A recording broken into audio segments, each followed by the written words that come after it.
오늘 본문 말씀은 참 그 사랑을 얘기하는 것인데, 성경은요 사랑을 많이 합니다.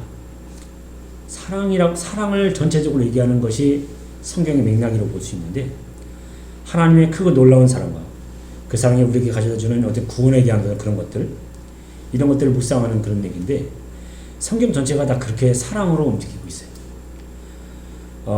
오늘 말씀에 그가 나를 사랑한 지기라고 되어 있잖아요. 이사야 43장 4절에 보게 되면 내가 내 눈에 보배롭고 존귀하며 내가 너를 사랑하였은즉 라고 했습니다. 하나님께서 우리를 얼마나 소중하게 여기시는지를 가르쳐주는 부분이죠. 내가 내 눈에 보배롭고 존귀하며 내가 너를 사랑하였은즉, 보배롭고 존귀하게 여기다. 그리고 요한일서 4장 10절에 보게 되면 사랑은 여기 있으니 우리가 하나님을 사랑한 것이 아니요 하나님이 우리를 사랑하사 우리 죄를 속하기 위하여 화목제물로 그 아들을 보내셨습니다.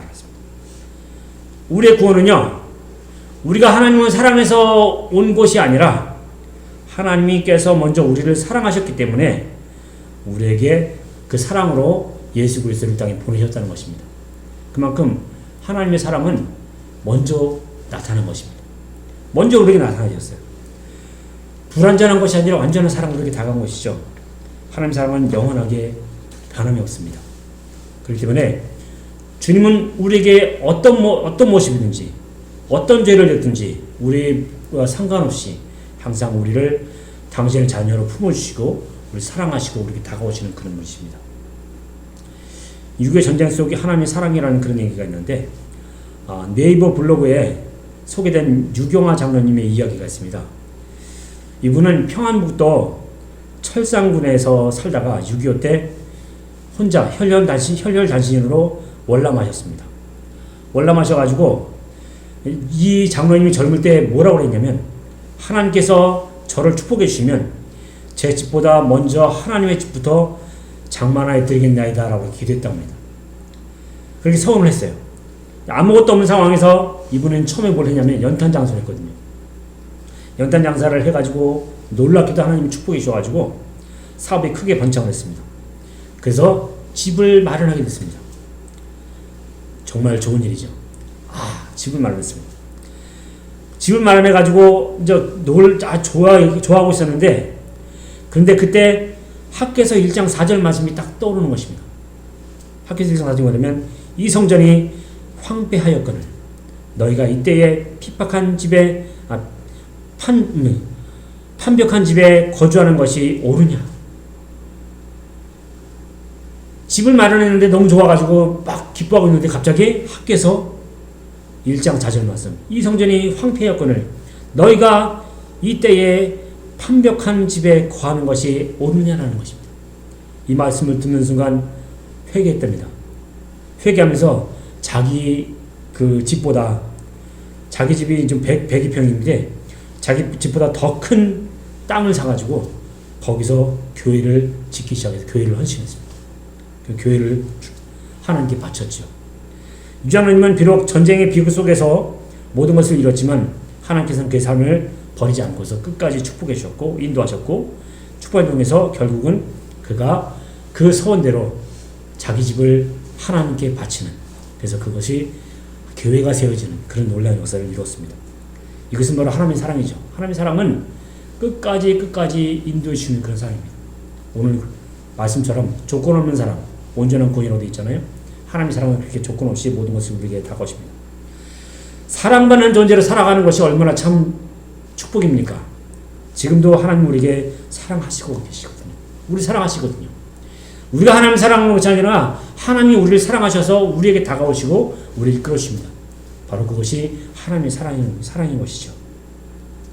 얼마나 깊이 사랑하는지 한번 사랑해 보시고요. 그 사랑이 얼마나 깊은지를 다시 한번 되새겨 보시고 그 사랑을 한번 생각해 보셔야 합니다. 자, 그렇다면 이 사랑을 우리는 어떻게 해야 될까요? 첫째로 하나님의 사랑을 온전히 받아들이시기 바랍니다. 우리는 종종 우리 스스로가 부족함 때문에 하나님의 사랑을 온전히 받아들이지 못한다고 주저할 때가 있습니다. 근데 하나님의 사랑은요, 그런 것과는 관계가 없어요. 하나님의 사랑은 온전히 우리에게 주어지십니다. 내가 죄인이었다 하더라도, 내가 많은 사람들에게 잘못한 것이 있다 하더라도, 내가 부족하다 하더라도, 내가 그릇이 적다 하더라도 하나님의 사랑은 온전히 우리에게 전달되어집니다. 그렇기 때문에 우리는 그 사랑을 온전히 받아 누리시면 됩니다. 주님은 우리 연약함까지도 사랑하시는 분이십니다. 하나님의 사랑은 우리 모든 허물을 덮고 있기 때문에 치유하고 회복하시는 그런 사랑으로 우리에게 다가오셔서 우리에게 온전하게 나타나십니다. 그렇다면 두 번째로 그 사랑은 어떻게 되겠습니까? 그 사랑은 사랑받는 존재로서 담대하게 살아가야 됩니다. 자, 이 사랑이 우리에게 임하였잖아요. 그럼 우리는 하나님의 사랑을 받는 사람이야 라고 담대하게 내가 그 사랑받는 존재로서 온전히 나타나시는 그런 믿음, 이런 믿음이 있는 것이죠. 어디 가든 나는 하나님을 사랑받는 존재야. 나는 하나님께 사랑받는 존재야. 나는 이미 하나님의 사랑을 받아서 그 사랑을 누리고 있는 사람이야 라고 하는 그런 어떤 자존감, 그런 자신감, 이런 자신감이 우리에게 있어야 되는 것이죠. 그래서 우리는 하나님께 사랑받는 존재로 우리는 온전히 하나님께 고백해야 됩니다. 우리가 하나님의 사랑을 받는 존재라는 것을 믿을 때 우리는 세상의 어떤 어려움 속에서도 우리는 담대하게 이 모든 것을 이겨나갈 수 있습니다. 하나님의 사랑 안에 거할 때 두려움이 사라지고 평안과 치유를, 자유를 그리고 누릴 수 있는 것입니다. 이게 바로 하나님의 사랑 안에 거하는 것이죠. 그 사랑이 있게 되면 얼마나 좋습니까? 어린아이들이 부모가 옆에 있고 부모 사랑 안에 거하고 있다는 것을 느껴지면 그 아이는요, 두려울 것이 없습니다. 당당하게 나갈 수 있고 당당하게 모든 것을 할 수 있는 것이 어린아이거든. 바로 부모의 사랑을 받은 아이들은 그렇습니다. 하나님의 사랑을 우리가 온전히 받았기 때문에 우리는 당당하게 그 사랑 안에서 두려움이 사라진 가운데서 온전히 자유한 가운데, 평안한 가운데 모든 것을 누리는 그런 삶으로 우리가 살아가게 될 것입니다. 이 자유와 이 평안을 누리게 되시기를 주님의 이름으로 부탁드리겠습니다. 그 다음 마지막 세 번째 뭐냐면 그 사랑을 이제 이웃에 나누십시오. 우리가 받은 사랑은, 하나님의 사랑은 우리 안에만 머물러서는 절대 안 됩니다. 제가 말씀드렸잖아요. 흘려보내야 된다고. 하나님 사랑은 흘려보내야 됩니다. 우리 주변에 있는 연약한 이웃들, 도움이 필요한 그런 사람들에게 우리가 흘려보내서 그 사랑을 전해야 됩니다. 그러면 그 사람들이 어떻게 되겠습니까? 그 사랑을 받고, 아, 하나님의 사랑이 이것이구나. 내가 그토록 느끼지 못했던 이 사랑을 내가 받았구나. 놀랍도다. 이 사랑을 다시 한번 생각하면서 그들이 예수를 믿게 되고 하나님을 알게 되는 그런 역사가 있게 되겠죠. 하나님의 사랑은 더 확장되어야 되고요. 더 번져나가야 되고요. 아름다운 열매로 많은 것을 맺게 되는 그런 것이 있어야 됩니다. 바로 흘려보내서 이런 것들이 나타나야 되겠죠. 2026년 한 해 우리가 받은 이 하나님의 사랑을 당당하게 우리가 누리면서 그리고 평안과 자유를 통해서 정말 이 사랑을 필요한 사람들에게 나눠주고 그리고 그들에게 그 사랑을 보여주면서 하나님을 알게 하는 모습. 그래서 그들이 하나님을 알고 정말 괴로웠던 사람들이 예수님을 알고 힘들었던 사람들이 하나님의 사랑을 알고 그래서 자유로움을 통해서 이제 모두가 다 평안하고 은혜로운 가운데서 모든 것을 누리는 모습. 이 모습이 하나님이 우리에게 주시는 귀한 모습입니다. 이 모습을 2026년 한 해 우리가 가는 곳마다 전하시고 나타내시는 그래서 하나님의 사랑을 전하는 저와 여러분의 삶이 되시기를 주님의 이름으로 드리겠습니다. 말씀을 정리합니다. 오늘 우리는 시편 91편 14절 말씀으로 그가 나를 사랑한즉 내가 그를 건지리라는 그 말씀을 통해 하나님 무조건적인 사랑과 온전한 구원의 메시지를 묵상해 보았습니다. 우리는 하나님의 사랑으로 인해서 건져진 자들입니다.